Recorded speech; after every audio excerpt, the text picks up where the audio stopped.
Now, I don't want to upset anyone, but there are some people who say, especially in the church, when it comes to money. Let me put it this way: has anyone ever heard this term, the name it, claim it theology? Okay, where if you just name this thing, this is mine, God's going to do this, then you just claim it and it works. And I don't necessarily believe that. I do believe that God blesses his people. That's throughout the Bible. I do believe that 100%. He blesses his people. But I don't believe he blesses us because we give. I believe he blesses us so that we can give. It's not like, hey, I'll give here and give here and give here, and then I'll turn around and say, okay, God, I've given, give me more. It's God's given me so much so that I can turn around and give where there's a need. And Christy and I, we've seen this throughout our marriage. Anytime there's this windfall of money that comes into our possession, first couple of times we spent it. We didn't have any, we didn't know any better. We're like, woohoo, money.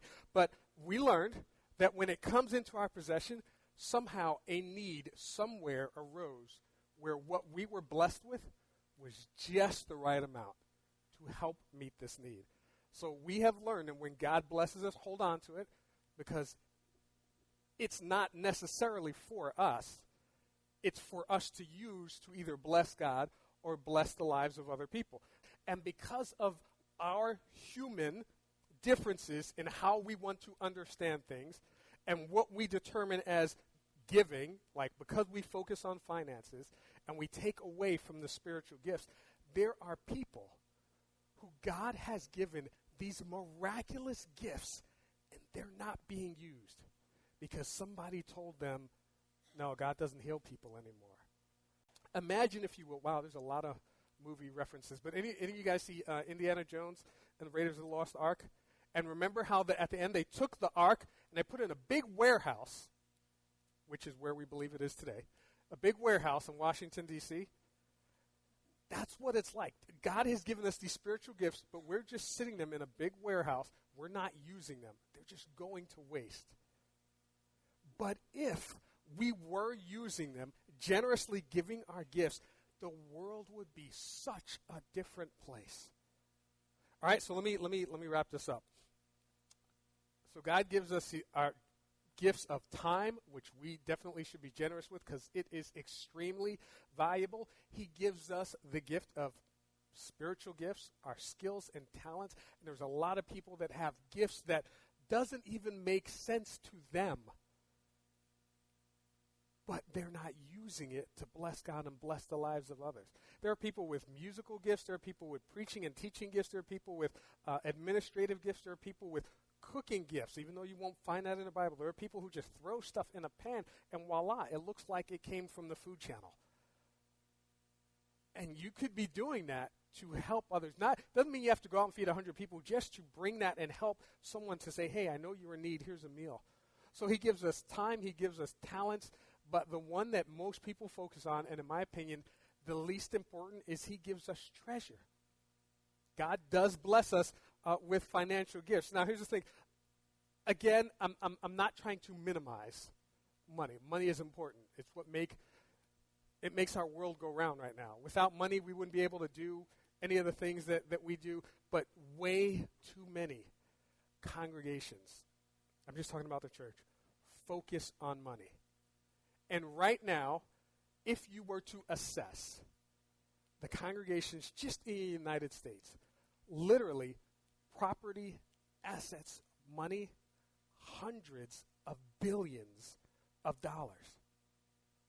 And yet, every single day, and I forget how many, but somewhere between 10 and 20 community churches are closing their doors because they don't have enough money to stay open.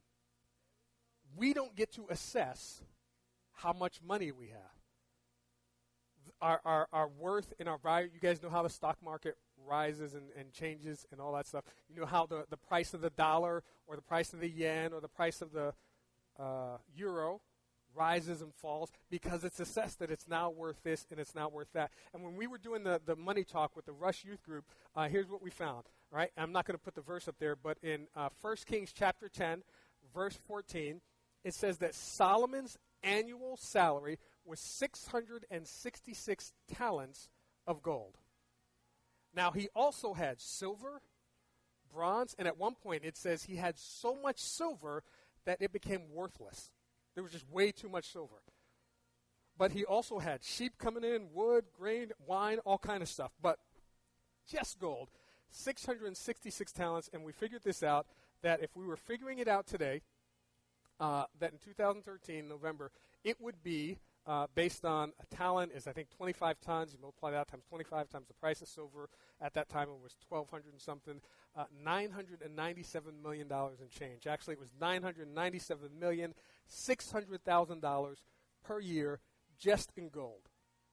That's not including all of his other assets, and that's every year. That's what was coming into him. But he had 300 wives and 700 friends with benefits. He probably didn't see a penny of it. But that's what was coming into him, all right? Now, here's the thing. That's today. That same amount of money he had coming in just 5 years ago, 2008, was only worth $697 million. Same amount of money, same weight, same amount of money coming in, wasn't worth as much 5 years ago. 10 years ago, $356 million. Because the worth, even though it was the same amount, the worth changes. And he's not the one who got to say, here's how much it's worth. If we had that much money, we're not the ones who get to say, I have that much gold that I've invested in. But over time, it could increase or decrease, and we're not the ones who get to say what that value is. And when I was born, it was that same amount, $27 million. And here's the reality. When some of you were born, it was only a couple 100,000. Same amount of gold. Our treasure is not our most valuable asset. From God's perspective, we are, the church, his most valuable asset on the planet.